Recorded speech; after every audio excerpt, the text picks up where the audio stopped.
Diamond হারবারে Naushad Siddiqui যদি দাঁড়ায় ওখানে জিততে পারবে, কতটা আশাবাদী? আমরা আশাবাদী, আমাদের আত্মবিশ্বাস।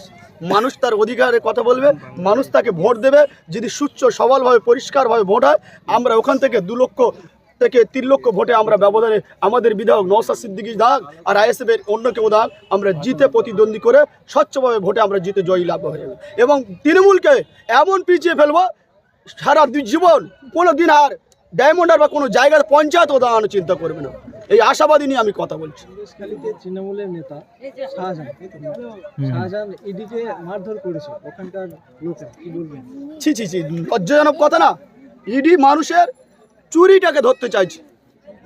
ইডি একটা যেমন সিগরেল বা একটা বাস পাখি মুরগি নিয়ে পালিয়ে যায়, মালিক পক্ষ বাচ্চা হোক ছোট হোক তাকে দেবে ঢিল ছুঁড়ে মারা হয়। তা একজন ইডি মানে একজন চোরকে ধরতে যাচ্ছে। একজন ইডি মানে এই ভারতের সংবিধান তাকে হাতে দেওয়া হয়েছে যে তুমি সংবিধানের ঊর্ধ্বে কাজ করতে যাবেন না, তুমি সংবিধানের আইন মেনে চলবে। তাই চোরকে ধরতে যায়, চোর আবার পাথর ছুঁড়ে মারছে। এটা একটা লজ্জাজনক বাংলার জন্য। বাংলা ধিক্কারজনক। মমতা ব্যানার্জি ধিক্কারজনক জানাই, ভাইপোকে ধিক্কারজনক জানাই। কুণাল ঘোষ বলছে পিপিলিকার ডানা ওঠে মরিবার তরে, নওশাদের ডানা ওঠে হারিবার তরে ডায়মন্ডে, কি বলবেন? আরে কুণাল বাবু তো চোখ কানা হয়ে গিয়েছে, চশমা চোখে দেয়, দেখেছি তো। চুরির দায় জেলে গেল, সেই কুণাল বাবু আবার বলছে নওশাদ সিদ্দিকীর বিরুদ্ধে। নওশাদ সিদ্দিকী 42 দিন জেল কেটেছে মানুষের অধিকারের কথা বলার জন্য। নওশাদকে লক্ষ লক্ষ মানুষ এগিয়ে আনতে গেছে। আর কুণাল বাবু যখন জেলে গিয়েছিল, কুণাল বাবুকে জিজ্ঞেস করুন তো দিদি কোথায় ছিল আর মুদি কোথায় ছিল। মুদি আর দিদি সেটিং করেছে। কুণাল বাবু একবার যাবে, একবার শিক্ষামন্ত্রী যাবে, একবার অর্থমন্ত্রী যাবে, একবার ভাইপো যাবে। এর জন্য দায় ভার সমস্ত মমতা ব্যানার্জি নিতে হবে। নওশাদ সিদ্দিকী যদি ডায়মন্ড হারবারে যেতে তাহলে শওকত মোল্লা পার্টি ছেড়ে দেবে, রাজনীতি ছেড়ে দেবে, কি বলবেন? আপনি এটাই বলছেন যে ডায়মন্ড হারবার নওশাদ সিদ্দিকী সর্বপ্রথম ঘোষণা হয়েছে 1 জানুয়ারি তৃণমূল কংগ্রেসের জন্মদিন।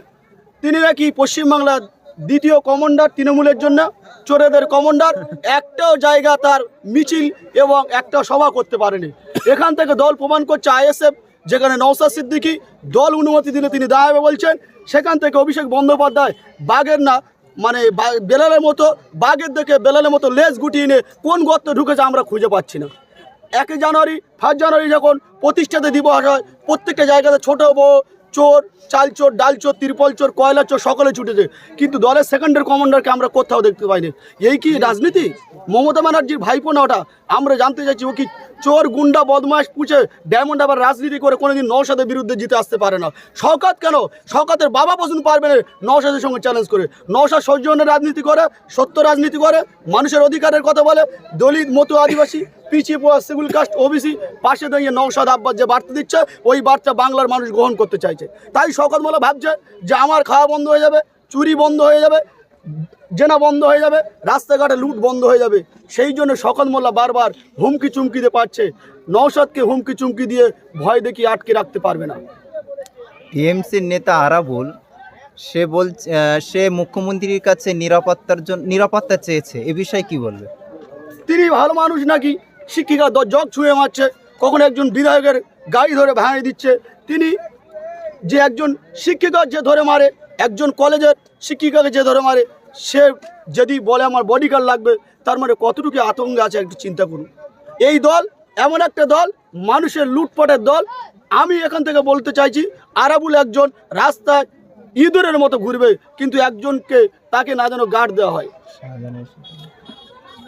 আইএসএফ করার কারণে একাধিক আইএসএফ কর্মীদেরকে মারধর করা হচ্ছে, কি বলবেন? হ্যাঁ, আইএসএফ তো একটা নবজাতক দল এবং সুন্দর পরিবেশ তৈরি করতে চাইছে। শিক্ষা, অন্ন, কর্মসংস্থান, বাসস্থান, অধিকার, এই কথার জন্য আইএসএফ মানুষের দ্বারা দেওয়া যাচ্ছে। তাই আইএসএফকে ধরে মারছে, তাই আইএসএফকে ধরে বারবার মারছে। থানা পুলিশ আছে, আইএসএফ থানা পুলিশের দিকে ভয় করে না। ডায়মন্ড হারবারে নওশাদ সিদ্দিকী যদি দাঁড়ায় ওখানে জিততে পারবে, কতটা আশাবাদী? আমরা আশাবাদী, আমাদের আত্মবিশ্বাস। মানুষ তার অধিকারের কথা বলবে, মানুষ তাকে ভোট দেবে। যদি সুচ্চ সবলভাবে পরিষ্কারভাবে ভোট হয়, আমরা ওখান থেকে 2 লক্ষ থেকে 3 লক্ষ ভোটে আমরা ব্যবধানে আমাদের বিধায়ক নওশাদ সিদ্দিকী দাগ আর আইএসএফের অন্য কেউ দাগ আমরা জিতে প্রতিদ্বন্দ্বী করে স্বচ্ছভাবে ভোটে আমরা জিতে জয়ী লাভ হয়ে যাবে এবং তৃণমূলকে এমন পিছিয়ে ফেলবো সারা জীবন কোনো দিন আর ডায়মন্ড আর বা কোনো জায়গায় পঞ্চায়েতও দাঁড়ানো চিন্তা করবে না। এই আশাবাদী নিয়ে আমি কথা বলছি। কিন্তু বর্তমানে ওখানকার এমপি ভাইপো মওদুদি ভাই, তো সেখানে আপনাদের যদি নওশাদ সিদ্দিকী দাঁড়ায় সেখানে কি তাহলে ছেড়ে দেবেন কি বলবেন? হ্যাঁ, এটাই তো ঠিক। চোরের গুন্ডামি রাজনীতি চলছে, রাত্রে জেনাকারি, দিনে ডাকাতি, আর মাছ দুপুরে লোকের পুকুরে মাছ চুরি, এই তিনটে কাজ চলছে। তাই তো ওখানে আইএসএফ গেলে মানুষের অধিকার পাবে, মানুষ তার ন্যায় বিচার পাবে, মা বোন বেটির ইজ্জত বাঁচবে। আপনারা দেখেছেন তো ডায়মন্ড হারবার সকালে হাজার হাজার মানুষ কোর্টে দাঁড়াচ্ত। তৃণমূল সরকারে এমন একটা অপদার্থ সরকার, মানুষ সকালে ডায়মন্ড হারবার হাজির হয়ে যাচ্ছে। আজকে কোন সরকার শাসন, কে আজকের ভাইপো? আমরা তো বুঝতে পারছি চোরের ভাইপো কি সাধুর ভাইপো। কিছুদিন আগে অ্যাডভোকেট শাহাদাত শাহকে মারার চেষ্টা করেছিল, কি বলবেন? হ্যাঁ, সাধুর সাথে অন্যায়ের বিরুদ্ধে কথা বলছে, ন্যায়ের পক্ষে কথা বলছে। তিনি তো একজন ডায়মন্ড হারবার কোর্টের আইনজীবী, তাই তাকে হুমকি চুমকি দিয়ে বসে থাকছে যে সাধুর সাহেব যদি এটকে যায় তাহলে ডায়মন্ড হারবার তো কানাবে না। বন্ধু, সাধুর সাহেবের মতো আবার হাজার হাজার সাধু ডায়মন্ড হারবার থেকে আগামী দিন যখন ঘোষণা হয়ে যাবে, আগামী দিন সাধুর সাহেবের মতো হাজার হাজার উকিল ব্যারিস্টার দাঁড়িয়ে নওশাদের সাপোর্ট করবে, এই বিশ্বাস আত্ম আমার। আর কেউ প্রশ্ন করবে? সন্দেশখালীতে তৃণমূলের নেতা শাহজাহান, এই তো নাম? শাহজাহান ইডিকে মারধর করেছে ওখানকার লোকেরা, কি বলবেন? ছি ছি ছি, লজ্জাজনক কথা না? ইডি মানুষের চুরিটাকে ধরতে চাইছে। ইডি একটা যেমন সিগরেল বা একটা বাস পাখি মুরগি নিয়ে পালিয়ে যায়, মালিক পক্ষ বাচ্চা হোক ছোট হোক তাকে দেবলে ঢিল ছুঁড়ে মারা হয়।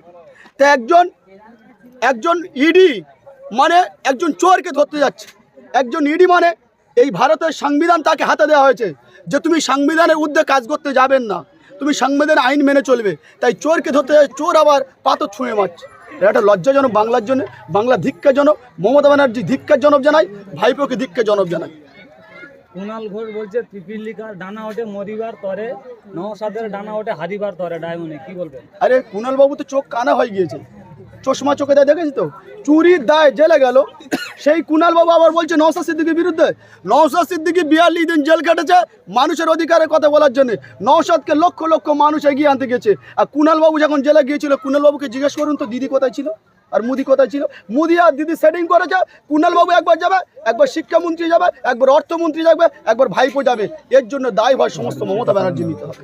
আইএসএফ কি বারবার বিজেপির দালাল কেন বলা হয়? হ্যাঁ, আইএসএফকে কেন বিজেপি দালাল বলছে ভালো করে ভাইপোকে জিজ্ঞাসা করলে তো পাওয়া যাবে।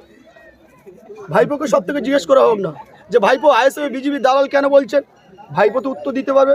সেই জন্য বলছে বিজেপির দালাল এই কারণে বলছেন, বিজেপির বিরুদ্ধে আমরা কথা বলি, বিজেপি আর তৃণমূল ভেতরে সেটিং আছে, তাই আমরা যখন বিজেপির বিরুদ্ধে কথা বলি তখন বলে বিজেপির দালাল, যখন সংখ্যালঘুদের কথা বলি তখন বলে মুসলমান। এই দুটো তকমা দিয়ে এখন তৃণমূল কংগ্রেসে আঘাতে চেয়েছে। আমার নাম জাকির হোসেন মোল্লা, কুলপি বিধানসভা আইএসএফের কমিটির মধ্যে এবং রামকৃষ্ণপুর জিপি আইএসএফের সভাপতি। 2021 সালে 21শে জানুয়ারি থেকে এই দল প্রতিষ্ঠিত হয়। আগামী যতদিন থাকবে আশাবাদী এই দলকে আমরা একদিন অনেক উঁচু পদে নিয়ে যাওয়ার চেষ্টা করছি। কারণ যারা টুপিওয়ালা, দাড়িওয়ালা, বাউল, পুরোহিত এরা স্বচ্ছ বিচার করে, এই বিচারের মাধ্যম দিয়ে আমরা গরিব, খেটে খেটে মানুষ, মেহজীবী মানুষ, শ্রমজীবী মানুষ অধিকার পাবো। তাই প্রত্যেকটা জায়গাতে আমরা যেখানে মেজরিটি সমিতি ভোট হচ্ছে আমরা সেখানে জয়লাভ করতে চাইছি। এটা কোন লোকসভার মধ্যে? এটা হচ্ছে মথুরাপুর লোকসভা।